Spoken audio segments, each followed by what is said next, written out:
do not have a degree because I don't actually have the certificate, yet I have cleared, and technically and legally within our Kenyan law, having cleared and done the exam it's basically as good as that you have the degree. So he basically said, mimi munanionea na kuna nyambane who you have already cleared, who's in the same situation that I am in. So, IBC had to go back and actually be like, wow, we cannot be biased.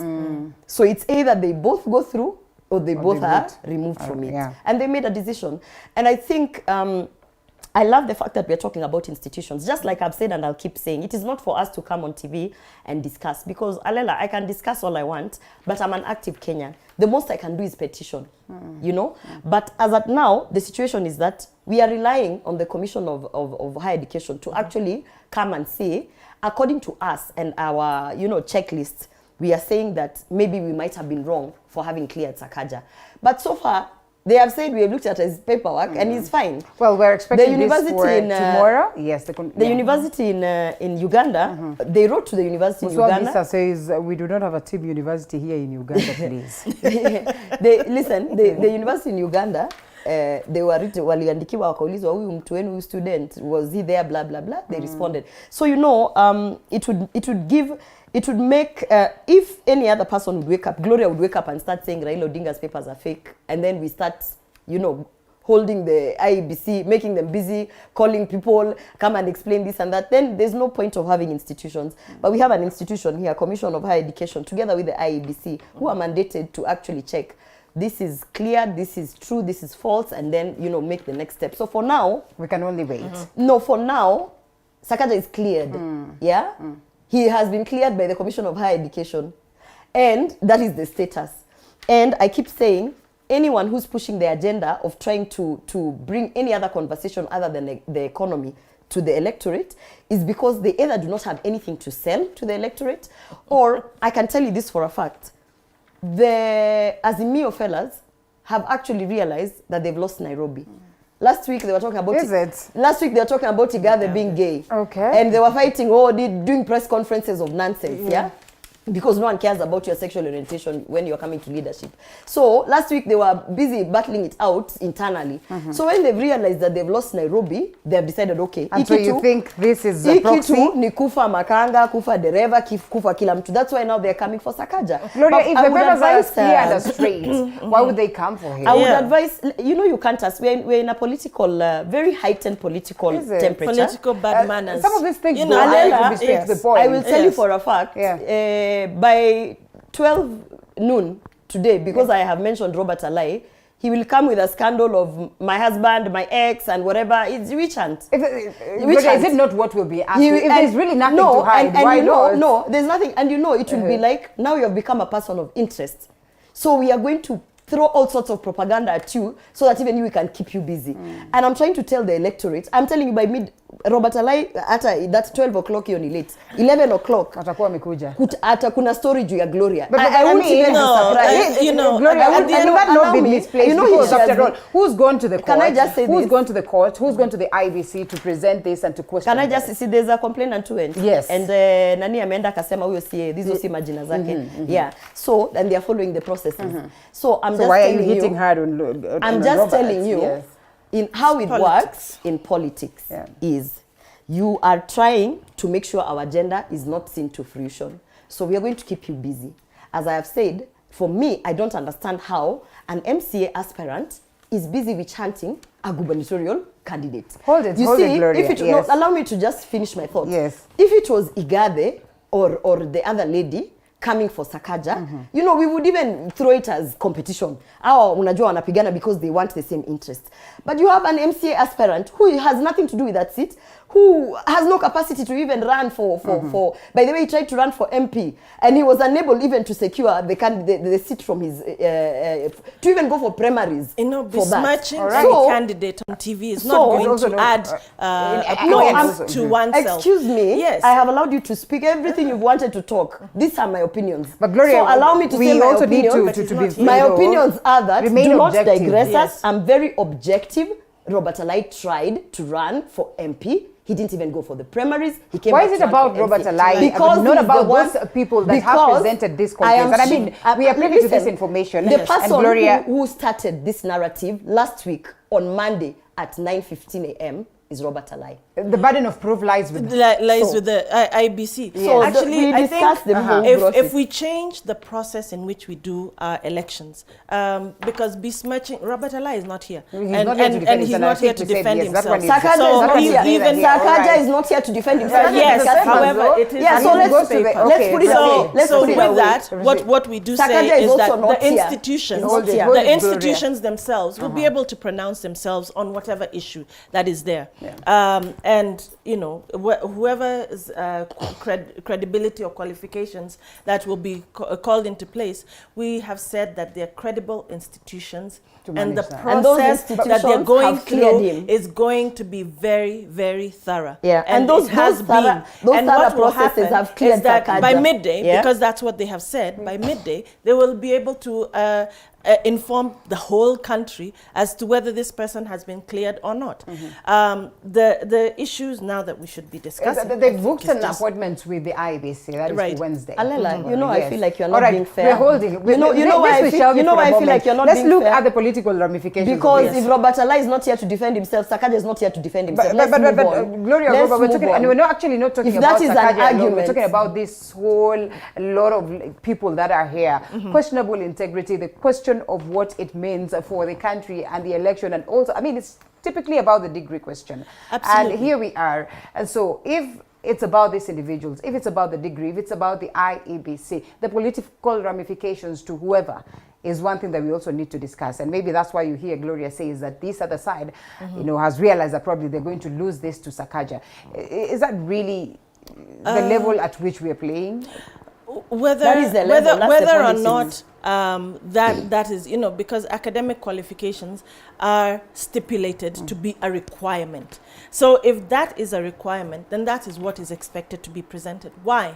Because the job description of the people who are going to get into these offices are those that are going to be required to demonstrate a level of education or competency in management to be able to take things through. If we take a look at the problems that we have, whether it's within the counties, if we take a look at why are institutions lacking services? Why is there no water in the hospitals in Kiambu? Why are the roads not being fixed? Why is garbage not being collected? It's because of mismanagement. I'll perhaps ask this question that one Wycliffe is watching and asking, and he says, how does degrees help in effective economic development? Well, James Kabuta on the other side says, let Sakaja go back home and wait for 2027. How they have lost Nairobi and the votes are yet to be cast. I mean, how is that even possible? That is a question to probably Gloria. And how can one... how can that one person who went to school struggle to, you know, explain their degree? Should be as straight as that, and so much more. Wengine wamesema Robert Alai atakujibu, ngoja tu kidogo hapo. I'm sure here we are. I'm sure by 10 a.m. he has photoshopped all sorts of nudes and put online. No. Well, of course we don't for that to happen. But here we are, and I mean, like you rightfully put it, to probably expound the conversation further on this question of what the Auditor General speaks of about, you know, the wastage that has been experienced at the level of this. And really, as we take this direction, I think it's technically what it is that you're asking. It is where the money is, why is it that the economy has not been fixed? Why is it that this certain region does not have water? Why is it that up until, you know, today, we are talking about starvation in different parts of the country? And, you know, this has bedeviled the country for the longest of time. What will it take? Is that education that is going to come in and fix this?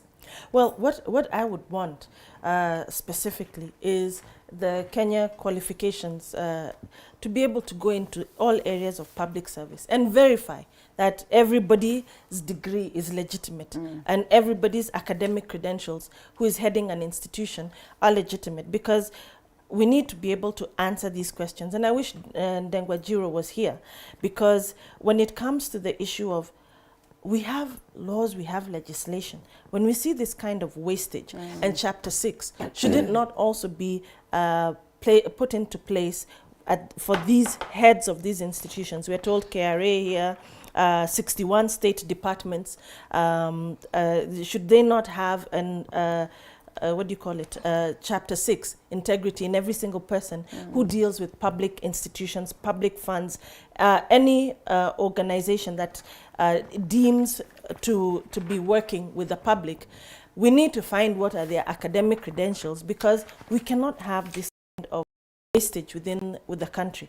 I mean, only so far the head of state represents the country, but the people who work under him, and this kind of wastage and how it's able to happen, and that we don't have any prosecution of these people, I think it's truly appalling, because when you find that this happens and it becomes now like an everyday thing, there's no consequences, there's you know, this amount of money has gone, where did it go?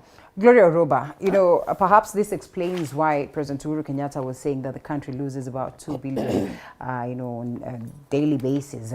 And like Anna would ask, is there really a point of even having this conversation? Because after all said and done, the audit reports will be there day in, day out. This very government is exiting the stage. So just how much can they go back to President Uhuru Kenyatta trying to ask him, you know, accountability and the numerous that will have exited the stage alongside him? Actually, my take is this. We need to really think on who we are giving this country to. Our president actually pronounced himself and said that there's 2 billion being looted every day. Every day? Yeah, yes. And at one point, he also asked, now, what is he supposed to do? And you know, that was scary, because if you have the head of state who's like this, who is the CEO of this country, telling you that he doesn't know what to do about it, then you actually wonder. And to some extent, I think this is what has informed the conversation on having leaders who are capable to give that oversight in terms of even the financial element of managing a county, of managing even a constituency. And for me, I would say, and these are the conversations I would like to have. For me, I would say, you have a government that has been led by a person who has actually come out and said that we are losing 2 billion on corruption. And now, based on the figures that are on the papers today, we can also see the level of waste. Who do you blame? Number one, the CEO of the country. Number two, you have Senate that plays an oversight role in terms of how resources are spent. But I also understand that the Senate actually audits what has already been spent. So it's very difficult to put a stopgap measure when you're auditing expenses from the last year. So the most you can do is find out that so-and-so was corrupt, this and this was wasted, now we bring them and hold them accountable. And we probably need to amend some of our laws so that they can start having a proper oversight authority in terms of, before you even go and waste that resource, how then do we stop you from wasting that resource? And like you've said, we have institutions where it is black and white, and you can tell that the wastage, clearly the guys in procurement should be held accountable, or clearly the director of that agency should be held accountable. And I feel as though, particularly now when we are going into, you know, I keep telling people that this is a special election because we are having elections at a time when we are actually going through a possible economic meltdown. And that basically means that we don't have money to run this country. So it is like you're broke and you don't have money to organize yourself, but you are wasting, whatever little resource that you have.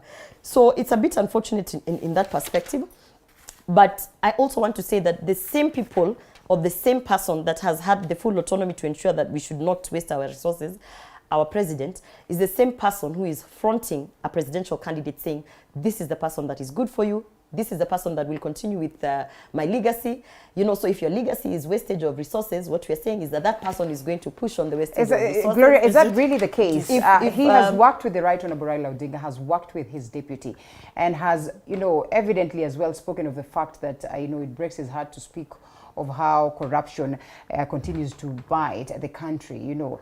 And he says he would really wish to. And I mean, we have seen the efforts that have been put by the Uhuru government to address the question of corruption. Have we not? What efforts have been put? Have we not? We even had an utterance from him talking about the COVID billionaires, which was a black and white scenario that 21 days the nephews and nieces will be held accountable.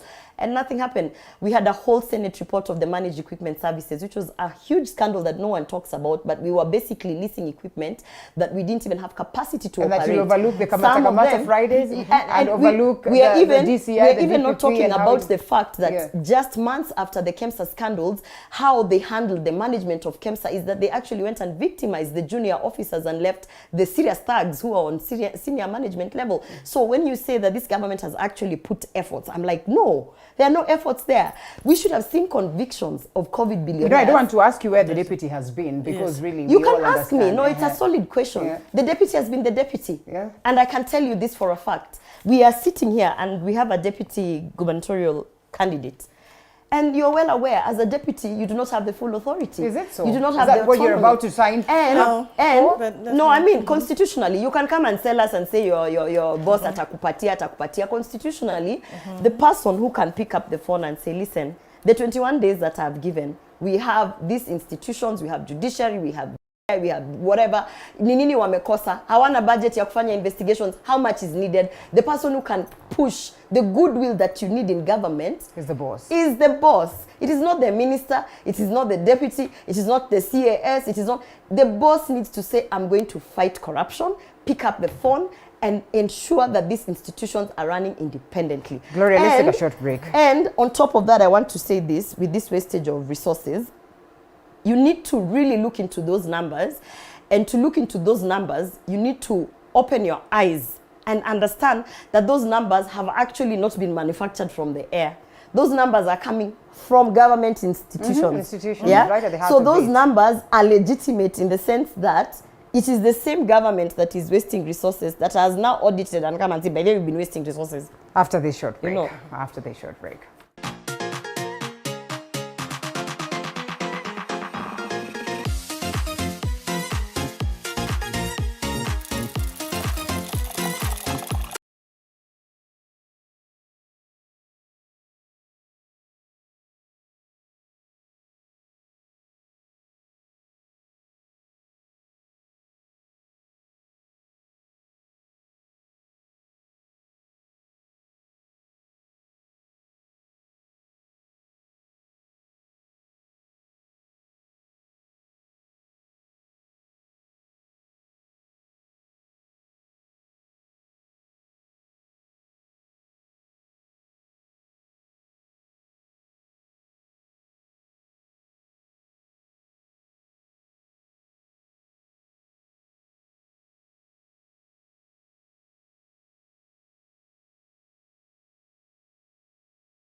and the Kemsa,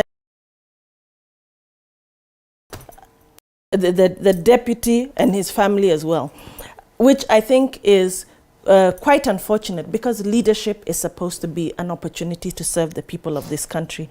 The question now becomes, what kind of a country do we want for our future, for ourselves? We need promotion on meritocracy. We need promotion based on capacity and ability.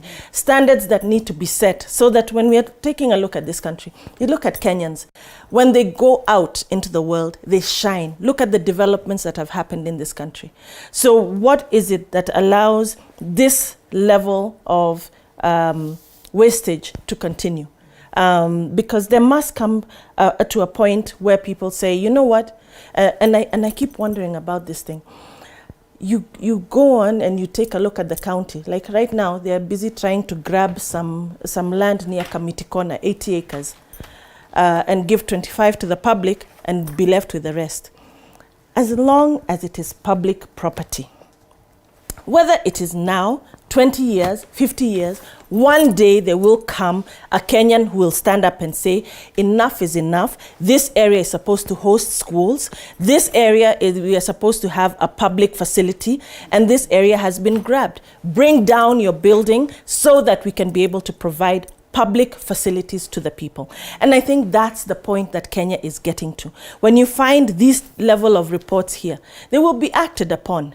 And it doesn't matter how long it will take. And what gives me confidence is knowing that with Martha as Minister for Justice and Constitutional Affairs, you know, I've never seen her being told you cannot do this or you cannot do that. She's no joke, and I'm so happy because I know that we are going to finally see some people put where they belong. She understands the law, she knows it, and will fix the judiciary. That I am looking forward to a future and a beautiful Kenya that will be able to allow us. We've been told here, training for youth. We have 11 million unemployed youth in this country. This is their future. That we're looking at. Where are we going to be able to provide these kind of jobs? The opportunities are there, the training is there, the money is there, the facilities are there, but they need to be expanded so that these job opportunities can be available. If we reduce this level of wastage, and whoever it is who takes over the next government, with the level, the balancing that is required, it will require efficiency. Wow. It will require a proper collection of revenues so that we can be able to pay for a lot of the debts and etc. so that the government can run effectively as it's supposed to be. It's not that there's no money. The money is there, but we are being told that here it's disappearing into people's pockets, and it needs to be brought back. Taxation, is it just here that said KRA has not been able to collect? Is it? It's on the front page. Yeah, 1.6 trillion not collected. That's money that's owed to this government. Yes, in tax arrears, but we need efficient expansion of the business space within Kenya so we can expand that tax base. Mm-hmm. We need a level of Kenyans who will be at the helm, who have the capacity to be able to take this nation to the next level. We need the resources within the country, not exported without paying taxes, and not the country realizing the full benefit by whether it's our fish, right? We need those factories here. Pronto. We need people who, just 1 minute, whether it's within the port, we need to be able to capture business that is gone to other nations and have those ships docking in this Republic of Kenya. We fuel and ensure that even our agricultural input, and that we lower costs for the people to be able to survive and expand our economy. It's one thing to articulate all this, Gloria, and I agree with what Anna says. This is what we need. That is why we're talking about, you know, a different corp of leaders that would bring all this to us. I would have wished to, you know, take you further on this question of the deputies and how much they cannot do much, and ask about Rigathi Gachagua, but then I think we will shelve that for a moment and appreciate that as well. There are lots of gains that have been made towards achieving some of this that Anna speaks of. Uhuru launches DCI Forensic Lab, ending decades wait for change. The reason why I'm talking about this is because they say this lab will come in handy, in helping us as a nation address the questions of criminal, cases that we have in the country. Just taking us to, a reminder of what played out, when this lady was smuggled by 6, they say. That would really easily come out. I mean, Gloria, you have seen that story and you have seen that video of this lady that really had the toughest of experience while she was getting home. And right after that story, then I came to this one of the lab. Really instrumental in terms of bringing this change and also addressing the question of crime. You'll allow me to spend a minute to say that the presidential candidate is not Martha Karua. It is. Don't lie to Kenyans. So when they are presidential candidates. Gloria, you want to bring that debate again? I'm correcting that they are voting. It is our responsibility that you need to know you are voting for Raila Odinga, those who are voting for Raila Odinga. Not Martha Karua. And you need to know you are voting for William Ruto. And you need to know that Raila Odinga you are voting for is amongst one of the people in this country who are list of scandals on wastage of resources. And you need to know that while you are selling and trying to hide behind someone else, even that person you are hiding behind is still under the list of people who have got wastage of resources and corruption. Applies on this other quarter. So, first things first, you are voting for William Ruto, that's the presidential candidate, Wajakoya, Raila Odinga, and that other guy. Yes, those are the candidates. David Mwaure. Yeah, those are the candidates. And I wanted to say... the deputies are... In finality, I wanted to say that... when we have this kind of wastage of resources and this kind of money getting lost, by the way, the number one people who get hit the most in our society are women. Yeah? It is women who actually feel that this thing has become corrupt so much, we've lost so much money to the extent that now I can't even go to the market. I can't even, it's women who feel that the most. And that's the reason why I really want to remind Kenyans that you need to look at the presidential candidate who has actually given a charter, an agenda, a promise to the women. Right. As far as I'm concerned, that candidate is William Ruto. Because he came out and he said, for women, I'm going to do 50% of cabinet. For women, I'm going to make sure that you have the Hustler Fund, which is 50 billion, half of which will go to empowerment. And as you have said, there's money. He said, for women, I'm actually going to ensure that we're going to end period poverty. And that is going to be achieved, Gloria. The very same we are going to people give free sanitary towels. He has said, for women, we're going to ensure about the that gender role. those state agencies, which half of them are the ones that are wasting these resources, because we understand it is women who feel it the most. We are going to ensure that 50% of any appointments in cabinet, including the state agencies, are going to be given to women leaders. And you trust that will be realistic? Even when we're talking about education, we understand that it is women who make sure we are going to give the, push for nutrition program and ensure that, at least you take that burden off of women. So we need to remember that this is an election where we are going to deal on issues. And on the issue of wastage of resources, we have a CEO who did not stop it. He is pushing for a candidate who is not going to stop it. And the person who cares about the women who actually feel the need of the waste of resources is William Ruto. Now, on to your question on what had you asked about DCI? Yes, the launch of the lab. That is just the launch of the lab. Because I mean, we have to celebrate that because give the devil his dues. We have to celebrate where it is something that is long overdue. By the way, we are in a year where we should be looking at all our agencies from a digital perspective. We should be looking at all our, making government efficient from a digital perspective. A simple example would be, if we were to say that, you remember the digitized lands and all their documents and everything.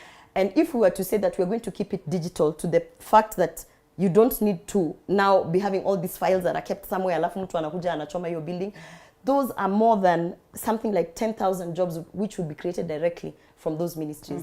So I want to celebrate this because at least, it's just unfortunate that it's coming towards the end of the term.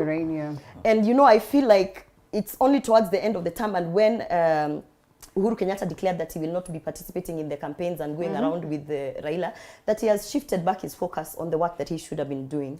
And I feel like if we didn't have this handshake and these shenanigans of constitutional amendments, the BBI and stuff like that, I feel like Uhuru Kenyatta would have actually focused on some of these things. Uhuru Kenyatta himself feels different, thinks different, that it's the handshake that has helped him manage all this. That's okay. That's what he thinks. That's what he feels. But he was born in State House, and he does not go to buy tomatoes. One now is 15 shillings. But Kenyans voted him nonetheless. He can feel that way in State House.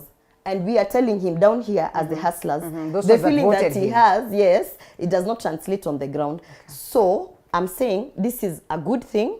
I wish he had not focused on the handshake and on BBI and all those distractions. By the way, when you read the manifesto for Raila Odinga, it was the Big Four agenda. So you can imagine a person coming in, shaking your hand, distracting you from your agenda, and then months later he comes and launches your agenda as his manifesto. So I feel like there Uhuru Kenyatta was kind of But what do you mean when you say confused? I mean, Gloria, every time the budget has been read, he was distracted. We have seen finances channeled towards boosting the Big Four. No, for instance, every time President Uhuru Kenyatta has spoken, he's hugely for instance, if you look at the last budget on youth, the last budget that was given to the youth and the Ministry of Youth and all the activities, it didn't even come to a percentage to the previous budget.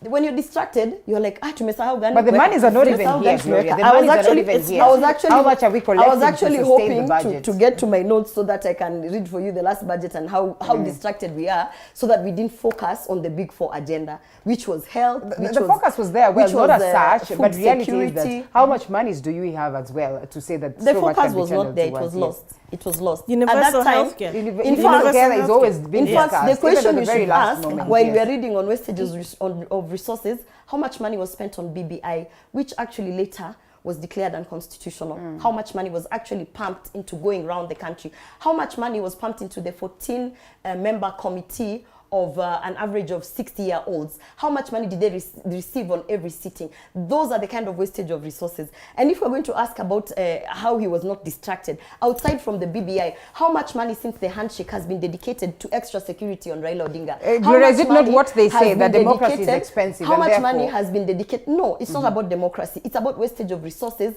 And you have to go back and say, where did we waste the resources? The number one place to start from is BBI, which was unconstitutional, which was receiving money from the exchequer, which up till today, we have no full transparency. When you go to the COVID billionaires that were lost, it's not only on KEMSA and this. We had so many donations that were coming in from the international community. Right. There was a big boys club of, I think, 5 people, 5 men, that was put together to put an oversight of the COVID money that was coming from the international community. Till today, we have no transparency of how much where those billions were spent. Till today, you cannot ask anyone, whether the Senate, the National Assembly, you can't even ask the CEO to give us a transparent report on how they spent the COVID money. When you talk about wastage of resources, SGR contract was supposed to be made public. Till today, we are waiting to see where is the contract so that we can analyze and see, did we also have wastage on that side?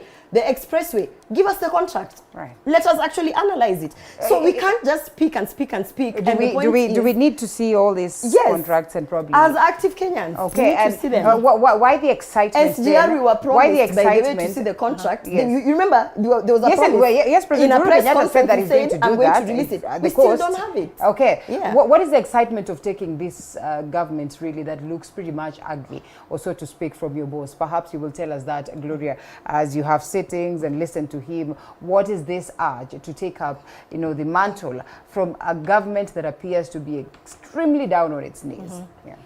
Let me just say that this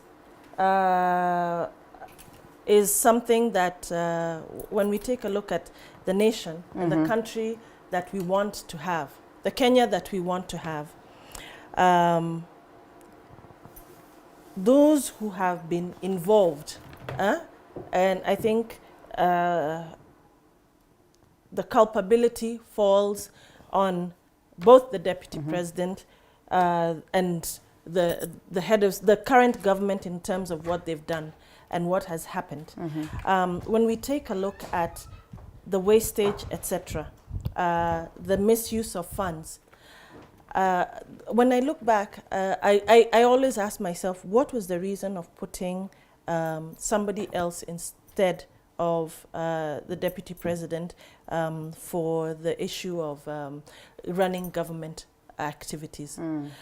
And, you know, I would wish that we would have a checklist or a scorecard. What has been lost? Who are the current candidates that we have running, and what is the involvement in corruption, mismanagement, misuse of funds, and tick that, get that checklist done, and then present that maybe to IBC and say, please disqualify these individuals, that they should not be on the ballot box, because this is not the country that we want to have, and the leaders that we want to have leading us.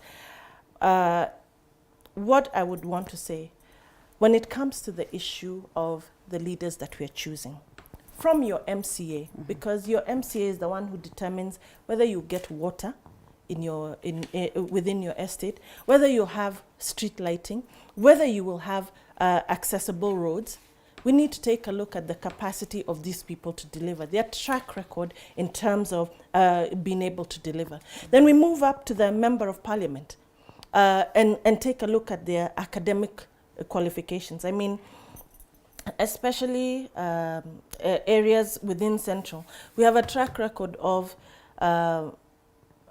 electing leaders who will not necessarily work within our best interest from whichever government level. And I would urge all Kenyans for whichever area, let us increase or raise the standard of the type of leaders that we want, and let them work for our interests, to ensure that whether it's accountable spending of our resources, the budgeting, and if you're mentioned within the Auditor General's report in terms of misuse of CDF funds, etc., you know, if somebody tells you who they are, please believe them.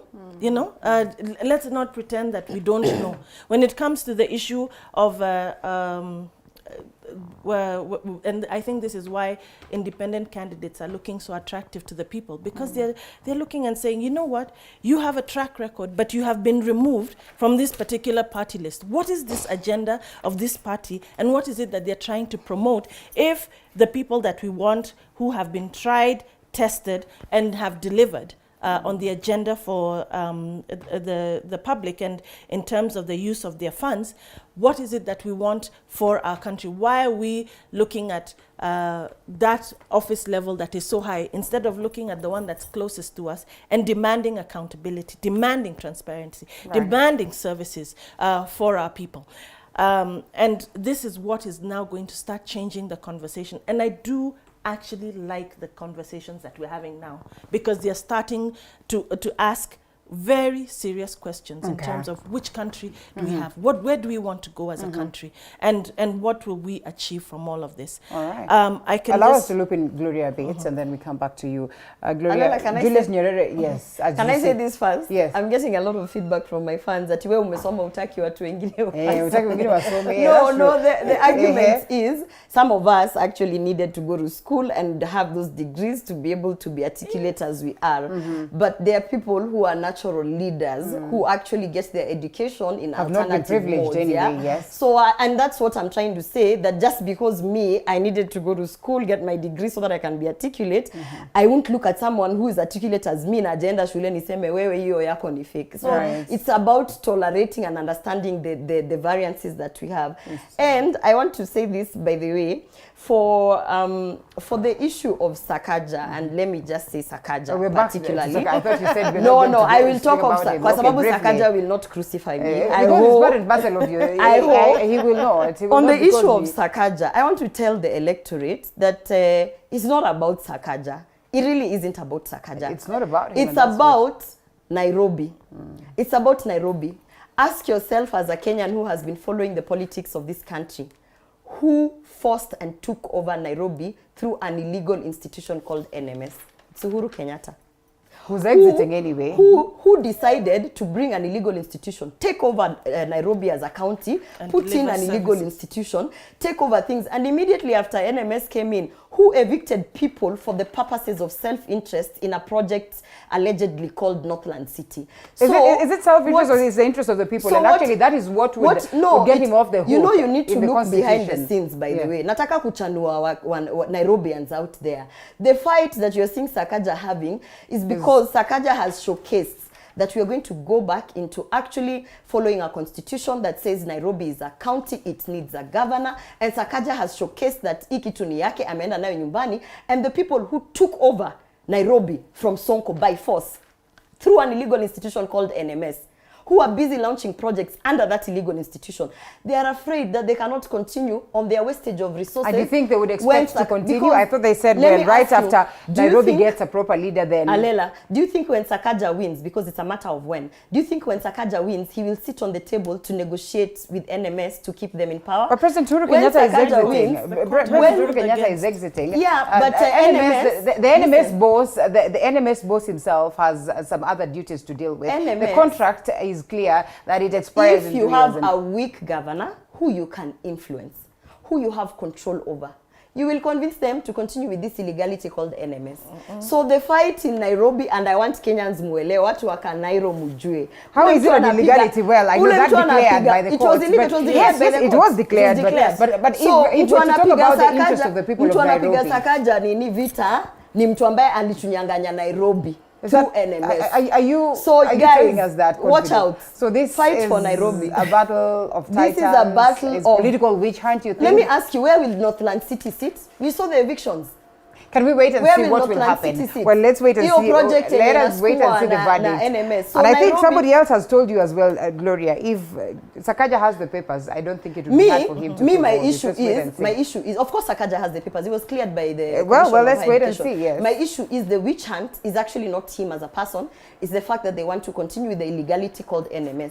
Kwa hivyo, we are saying, as per the constitution, watu wa Kanairo mkumbuke nyinyi ndio why position Igathe if you really want to? Let me ask, do you really think Igathe is even a front runner? And you think he's not capable? No. Do you think if Igathe was a front runner, he would be but we are here, we're in this very country and this very Nairobi. He's not. And they have realized that between Igathe and ule mama and sexual orientation that they are fighting each other. These are jokers. The only person is Sakaja, and that is why wamesema now let us bring down Sakaja. So watu wa Kanairo mkae mkijua, the people who are fighting Sakaja are the people who actually are evicting you from your slums and trying to bring in their Northland City manenos. In the best interest of the common humanity of Nairobi, would want to assume. Yes. Well, probably we don't want to argue that is misplaced. We have about 3 minutes before we take a short break. And I wanted to ask this question, Gloria, that Julius Nyerere, wonders why people are really excited to clinch, the presidency. And when you walk through the road or, across the roads and you see your people struggling and suffering, then you really look at that and you do not want to be president. Why the excitement, for your boss to take up the challenge, the mantle from his boss, or his current boss, yes, so to speak. Yet we all argue that the country is on its knees. If you're a change maker, and I believe William Samoei Ruto is a change maker. And that he'll bring that change? If you are passionate about, like I'll tell you for instance, and this, anybody who has worked with me in my last 36 years of living, because that's how old I am, they'll know that I'll enter a room, and if something is wrong, I have the urge to change it. It will be like, what can I do? Hapa kuko na joto, tufungue madirisha, what can we do?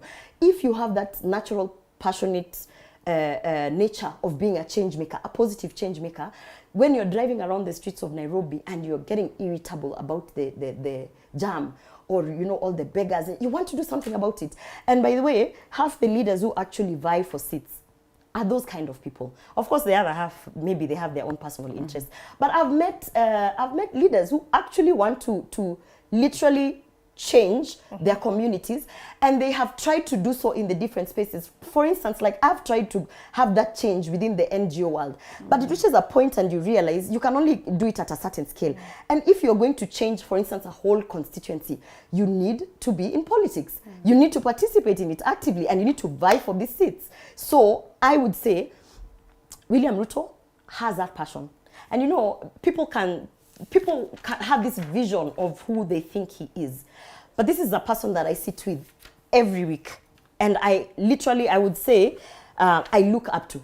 Because you will go with a problem and say, for instance, ABC, we are trying to bring our numbers up in Kisii and this and this and this. And the first thing he'll ask you is, wewe umekuja na shida? Mbona hujakuja na solution? So it is like, when you came with the problem, push yourself to think, okay, this is the problem, and these are the 3 alternative solutions that I have. And that in itself, it's it is inspiring, because at the end of the day, it also forces you who are following in this hustler movement to think that you need, when you see a problem, it is your responsibility to think, how can we solve this problem? So I would say it's because he's a change maker.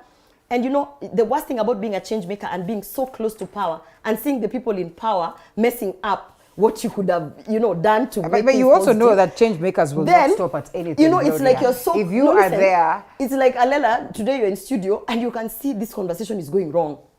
And you can see your moderator, yani si umwambie tu afanye ABCD, but because you're a change maker, you can't do it in your... You know, what happens is then you say, I have to be the moderator. So that's the thing. Break. He's been close and now he's like, I have to be the president, so that these things I've been talking about here and trying to tell my boss, I can execute them. All right, and you think that is different from what Right Honorable Raila Odinga has been doing? He's been doing the same thing for the longest time, not had a chance to be there as the moderator. He asks the people of Kenya, please allow us to moderate, and let's see what we can do. So after this short break, we come back and close on this very segment.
Back to the broadcast, still in studio, and Gathecha as well as Gloria Orwoba.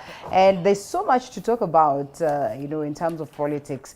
But now that I have ladies and that the gentlemen chickened out or so to speak, I don't know why they did not show up, but yes, they sent Debo must have seen the poster, and so this is Gloria. He says, oh no. But no, he said he has some commitments. He sends his apologies and his greetings. Yes, specifically. And yes, here we are. Let's talk about the ladies for a moment. And we have seen, that was last week. Yes, Gloria Orwoba was talking about it.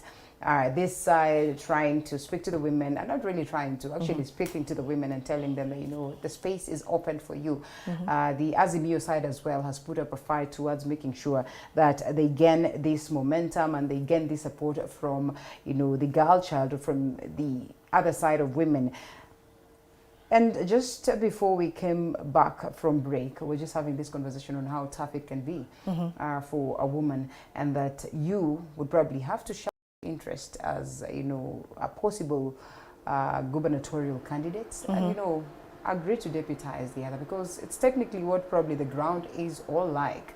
So when we're talking about the women and empowering them and getting them into the space of politics, do you suppose our counterparts are as genuine as they appear to be, or it's just now because it's a question of the board? I would encourage as many women as possible to come on out into the political field. The space and the voice of women, and you hear it when we go to the ground. Hapana, this time we want women. Wanaume wametukalia square sana. They've taken up too much of our public resources, and you know, you hear the young men say, alioa bibi ingine watano, you know, or nane ama kumi.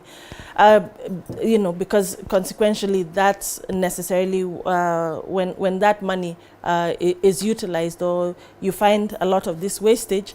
If we do a forensic audit, I'm sure we'll find that it has gone to other areas that it should not. And whereas when you have a woman in leadership, in most cases, because we know that there are a few exceptions, but generally when you have women in leadership, they tend to have more care for the community. They tend to be more interested in driving a particular development agenda. I remember at one point in time, went to visit a charity, Ngilu, and she was talking to us as women, and she was like, you women, I don't understand. Whenever you come to the office, it's all about my constituents, my people, the issues that they have. But when men go to visit her in her office, I think she was in water at that time, it's all about how to make money. You know, so there's a different orientation to women, and maybe that's what needs to happen, because a lot of the hindrances that that women have is access to finance, being able to be backed to be able to bring the delivery that is there. And as we were talking during the break, you know, yes, I was a gubernatorial candidate, but when you take a look at the resources, the financial resources that you require to go to the ground, everywhere that you go, everybody's looking for handouts, money, which it becomes quite expensive. As a woman who is not a business dealer per se, but one who's interested in service delivery, you find that you would need to work with a partner who will be able to take care of the issues of, you go to the market, whether you like it or not, lazima utoe pesa, and for whatever area. So when women and these particular offices that are given out, it would be important that they're allowed to exercise full responsibility while they are in that particular office, so that we can be able to see women's leadership being brought out, whether it's in service delivery, and not being a face and then strings being drawn at the back saying, you must go, fanya hii contract, patia huyu. So you just become a conduit for the business environment behind you to be able for them to do their deals. And part of the reason that I appreciate working with my current gubernatorial candidate is that even in the construction of the schools, he takes the groups within the constituency to ensure that they are the ones who do the construction of the schools. So you are empowering and uplifting a different generation to be able to bring change to the community. And that's the kind of leadership that I believe that we need, because a rising tide raises all ships, and that's where the point at which Kenya is, where we need a country where people are working together, where their qualifications and they're able to make an input within their community, as opposed to, you know, 1 or 2 billionaires among a community of 2 million people. And when we try and work that particular change, we'll see the levels of alcoholism. I mean, it's depressing to have to go to the ground and see the brown teeth. You know, the young people they're not clean. They're not. It's so heartbreaking, because you know this is true potential here, but it's wasted, and all they can do is chase after you for 50 shillings, so that they can go and get alcohol and continue to waste their lives, as opposed to being productive members of society. Paying taxes and being fathers that we require to leave the next generation, this country, to the next generation. Okay, and Gloria, it's about money, so they say. It's also that time when the window of nominations is open. And I mean, everybody left, right and center is for a moment, you know, at a halt in terms of talking development and change. they are talking money. That is technically what the ground calls for. That when you go to Bobasi, in as much as you have all the best of ideology, money will somehow play out. The fact that it's a patriarchal society, the woman will be left out, I mean, by default. What will it take for us to shift, to have, you know, that shift, even as we talk about the question of nominations? It will take money. It will take money. Listen, it will take money because kila mtu anahitaji pesa mfukoni. Okay. Yeah. We all need money in our pockets So to if do we all anything. have, then we'll get to a point where... You know, when you are not addressing a poor electorate, you can't bribe them. You actually have to convince them on what you're going to do in government. When you are not addressing a desperate electorate that is literally just looking for that 50 bob so that akule lunch, you can't bribe them. Kila mtu akiwa na pesa mfukoni, then now we can talk about other issues. So it's about money. And that's why... One Mr. President here is asking, is that the reason why you don't campaign in Runda and Kilimani and all that? I never do, these vehicles of campaign, you will never see them around there. I don't want to comment about that, but I highly suspect it's because those people have money, so then they are not bound to come and look for the 50 bob that you're giving. So yes, that person is right. But I'll tell you this, on this women issue and the money thing, it's actually, the reason we don't have so many women vying is because they don't have money. Yeah. And the reason they don't have money is because a lot of, there's a lot of systematic discrimination towards women, whether through the education systems, we are discriminated, whether through the empowerment systems. Even when we have a vehicle like AGPO, access to government procurement, access to government procurement opportunities, which is supposed to favor women, persons with disability, and youth. You still are discriminated within that affirmative action project. So, and please allow me to bring this to the forefront. It's the reason why William Ruto launched a women's charter and signed it and committed and said, I'm not only going to promise you kama ile tunambiananga nyuma ya tent, I'm going to sign and commit myself to this. And when you look at the things that were highlighted within that charter, it really boils down to pesa mfukoni to the woman. Because even when we are giving free sanitary towels to all, what are we saying? We are saying that you will be able to go to school and actually get an education without having to deal with period poverty. So going to school also is a means of, you know, getting that skill that will eventually put you somewhere where you can earn money and have pesa mfukoni. When we are saying that we are going to give 50% of cabinet slots to women, again, it will trickle down. For instance, Alela, you know, people don't know this. We have two very powerful women in our Ministry of Gender. Yeah, we have Cicely. Sicilian. No, we have not Sicily. we have Kobia. And we have Rachel Shebesh. Yeah. Now, has that meant anything for women? Has it not? No. How many times has that ministry actually distributed sanitary towels and yet it is under them? Once.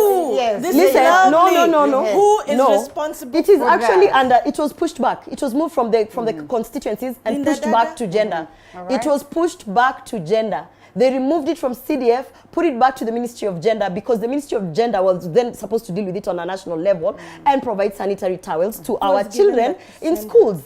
And you cannot even say that, oh, we have a male person sitting there, that's why hajaelewa maneno ya pads. We have two very strong women. When you go back to that ministry, can you now, as she was talking about scorecards, give me the scorecard of what these people have done and the immediate impact socially and economically to our women. So this thing about having a woman sitting in office is not enough.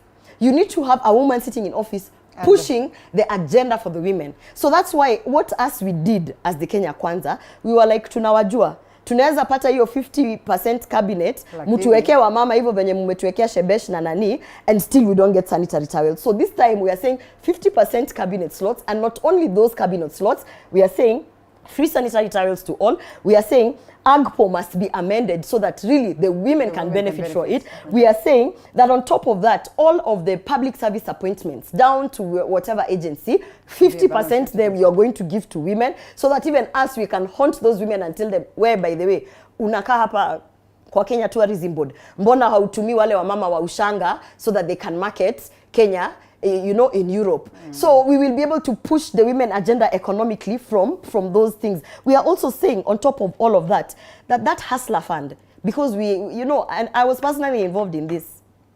William Ruto said there's going to be a hustler fund. It's going to be this many billions.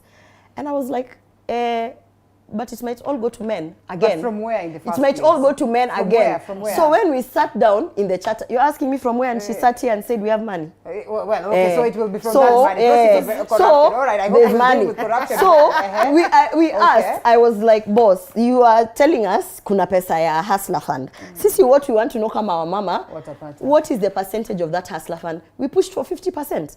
So if that fund is going to be 500 billion, we are going to have 250 billion going to women empowerment.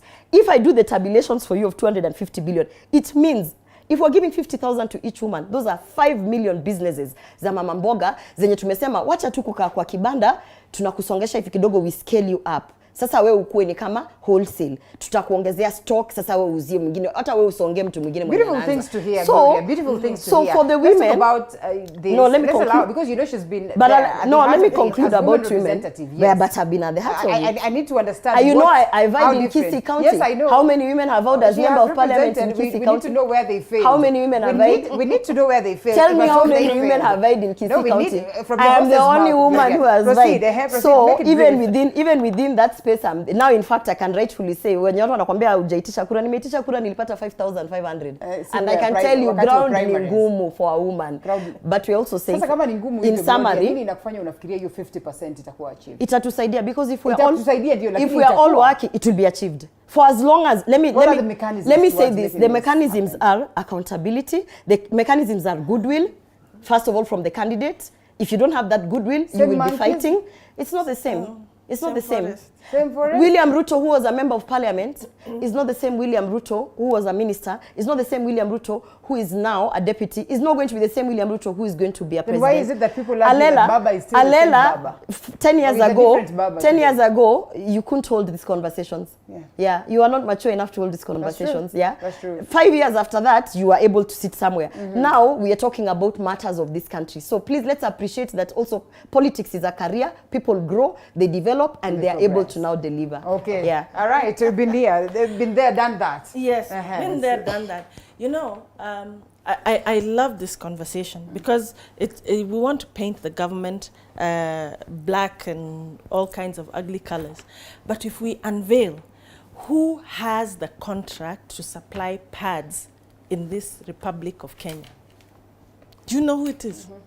Her Excellency Mrs. Ruto. Yes. No, it is true. That's no, it's not a propaganda. It is not, because when we were it's women so rep, much propaganda when we were women rep, this is exactly no, you cannot. No, show me the contract. It's the same way that you're asking for all of the evidence of this or that. That is exactly the truth of the matter. And if that is the case, then how come? Yes, if really she's not contracted, that's not it. Let's show that before we get our facts right and proper. She still has a capacity. She plays somewhere where she's capable of absolutely. And for that area, so all girls in this country, in the Republic of Kenya, should have access to sanitary pads. But that's not the case. What we need to do, and listening to putting all of this money within government, I think we need a smaller government, really, and ensure that the business climate is able to reduce our interest rates to 6 or 5%, so that money now, instead of it being invested in government bonds and driving up interest rates, it trickles down to the people, or gets to the people, because the institutions that are mandated and have the capacity to be able to say, okay, this kind of money has been ring-fenced within the financial institutions, distributed to the women groups. That means it will grow the financial space within the country and give access to more people to be able to have these particular funds, instead of saying, because it doesn't matter what you do. When it comes to government, they're the biggest spender. And everybody wants to do business with government, simply because they know that if I get just one tender to supply beans to the whole country, that's it. I'm done for life. I've made it for life. But if this is devolved now to the various counties and institutions down to that group level, we'll be able to see those particular fruits taking place in terms of people being able to be empowered within each particular region. take one factory or factories within a certain region will employ a whole lot more people than if government decided to get into the manufacturing sector. That's not what it's supposed to do. It's to present an environment that allows business to be able to operate, that allows people to be able to get justice for what it is that they do. No matter what you do. AGPO, yes, we'll talk about it till the cows come home, but we know the possibility within politics to sabotage and to hijack those good intentions that are there and have it left to one person. Even if you've said, oh, you know, there's within the Ministry of Gender is these two people. What's the difference between say that you'll give 50% cabinet slots? If you're not calling the shots, as the person in charge of that particular area, and ensuring, and this is where qualifications, meritocracy comes into this whole picture. We need people to actually do what it is that they've been put in their positions to do, not to be held, you're walking, kuna mguu umeshikwa hapa, sijui mkono imekaa hivi, and you're not able to, which is pretty much what it is. And this is we want a Kenya where we are moving away from being held.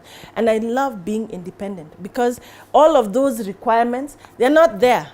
They are not there. If we agree that we are going to make sure that in each particular village, the empowerment is going to come from the youth group that will take to get the technical skills and specifications, that money will remain within the group. It will circulate within that particular area, as opposed to what we currently have now within the counties, where you bring your friend from another area so that they can give you a kickback, and then your relatives or friends are taken to another area, so that that money, nobody knows what's happening. They can see that things are happening, but nobody knows what exactly is happening. The essence of devolution is for development to go down to the mashinani, services to go down to the people. And that is the level of service that we want. This whole issue of keeping everything central, people sat down and they said enough is enough of that. Don't you believe in change? Don't you believe in what it is that Gloria speaks of? That yes, it's fine. There could be a new sheriff in town who will do it. Track record, please. You know, you can. It's not there, and so you cannot be convincing us. You know, if certain candidates were not on the presidential ballot, I'd be convinced to vote for Wajakoya. You know, because when you take a look at the reasoning, it's not that I promote bang, but and I listened to how they would remove the TCH, which is the addictive part of it. Yeah. If that 1,000 bags, 1,400 bags would be able to pay our debt, Allah. Why not? You know, while we are talking of track record and we are talking of women issues, I'd like to see the track record of Martha Karua and what she has done for the woman of this country. Not just her being a woman, what she has done for the woman of this country. What is this that you kept on saying and you admire about her? What is this? No, I admire her. Yes. Absolutely. I mean, I admire her. You know, there are things you can't take away. Yeah, yes. I mean, she's the woman of steel. Yeah. You know, at the age of 22, you are in judiciary, whatever. I admire her and as a person. Before Mother was on this side, your side was literally celebrating for Mother. I admire also Aisha Juma. UDA was literally celebrating. I admire also Alice Wahome, very much so. Yeah. I admire many people. You know, it doesn't mean that I admire you, so now I support you in this capacity. I'm saying we should be very pragmatic on the things that we do. But you've also said that we are not voting for Martha Karua, we're voting for Raila. She gives us space to be able to work. Absolutely. In fact, I just realize every time I talk, you guys are nini. First of all, just a clarity, and this is a very important clarification. It's absolute propaganda when someone talks of Mama Rachel Ruto and tenders. Completely propaganda. What I'll tell you is that we had the issue of distribution of sanitary towels used to be under CDF for a split of a second, and then it was moved to the Ministry of Gender. And actually what the Ministry of Gender was supposed to do was to ensure that we end period poverty by distributing sanitary towels to the most vulnerable students out there. And they've just actually done it once. And as a person who sits around with women reps and asking them for their scorecard, I have actually done research on it, and I can tell you that they have distributed sanitary towels once. So what I was trying to say is that it's not only that ukiona tumepewa mama, so you sit back and you think that our agenda is going to be resolved. No, you still have to push for that accountability, and that's why we signed for a charter. Otherwise tungekaa tuseme for as long as hata sisi tuko katika hii serikali around here, we will be coming to state house to push it, but we understand that we need to put in systems. By the way, you can say whatever you want to say about AGPO, but if we don't have a framework, a legal system to sort of push the affirmative action for the woman, you will end up having talk shops and hoping that, oh yeah, wacha tupatie tu. So the frameworks have to be in place. The legislation, especially for the 2/3 gender rule, has to be looked at in how we are going to practically ensure that we implement it. Okay. And above and beyond all of that, there has to be goodwill, political goodwill. And political goodwill is not a representation by a face.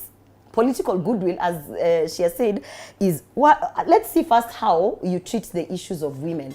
Yeah. Where's your track record on the issues of women?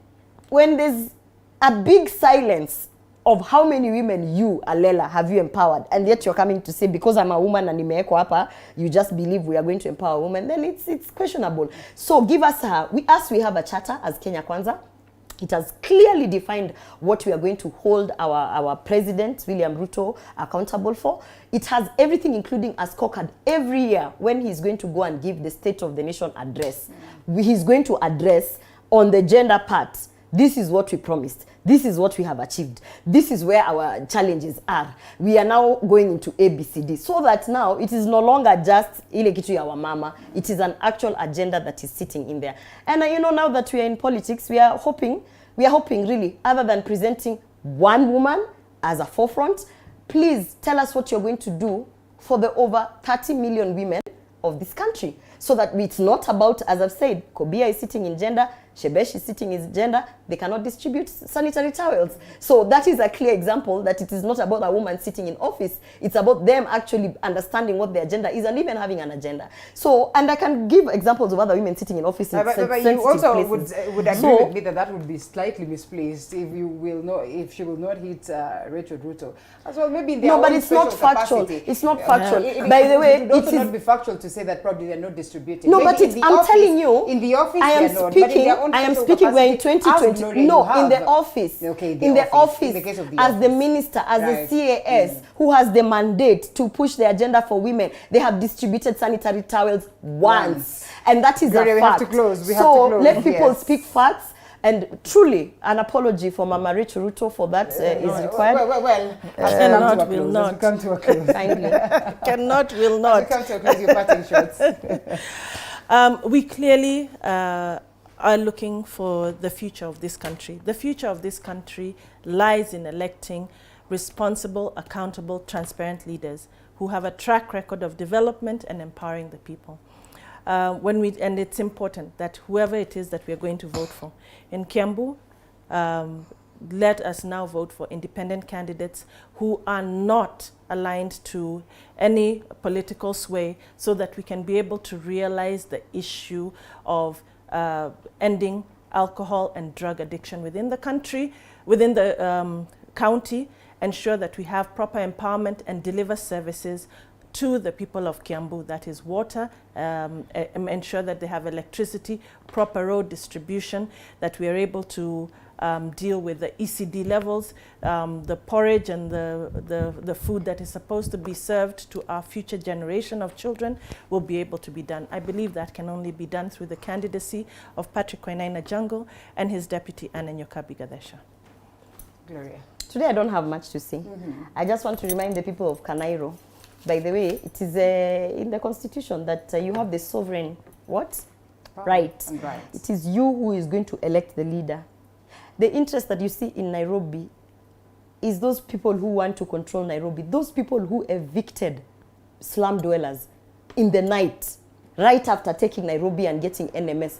Those are the people who are trying to get you to digress. Worry, all right. And I want to say, this election is about Mama Mboga. The figure that we have there is about that hustler woman. And you need to understand that if you don't fight for a candidate who has acknowledged you, jiulize nani ameku acknowledge. Wengine wanasema unavaa nguo ya watu wamekufa. When us we are saying you have worked hard, you have gotten your 50 bob, umeenda umenunua nguo with your hard earned money. Wengine wanasema that watu ni takataka hawa boda boda. And as we are saying, we are acknowledging you, you are a hustler, you are pushing, you are getting some money, we want to do ABCD for your business. So, this election is about you. This election is about picking leaders who first of all have acknowledged you. If a leader has not acknowledged you, you have no business even listening to his manifesto. Wacha kwanza akubali that ndio wewe haukuzaliwa State House, lakini wewe you are a Kenyan. And then once they acknowledge you, they address your issues. How do you appeal to these ones that are not hustlers? So, today my message is to the hustlers. They form 80% of this country. We want to empower you as Kenya Kwanza, and William Ruto has your interest at heart. And watu wa Nairobi, remember the people fighting Sakaja are those who evicted you at night from your homes. Kwa Kenya Kwanza bwana. Kwa sababu sasa imekuwa sana. Gloria Orwoba, Youth Policy Analyst, thank you so much for speaking to us this morning, as well as the Deputy Governor candidate Kiambu County, Nyokabi Gathecha. Thank you so much for speaking to us as well.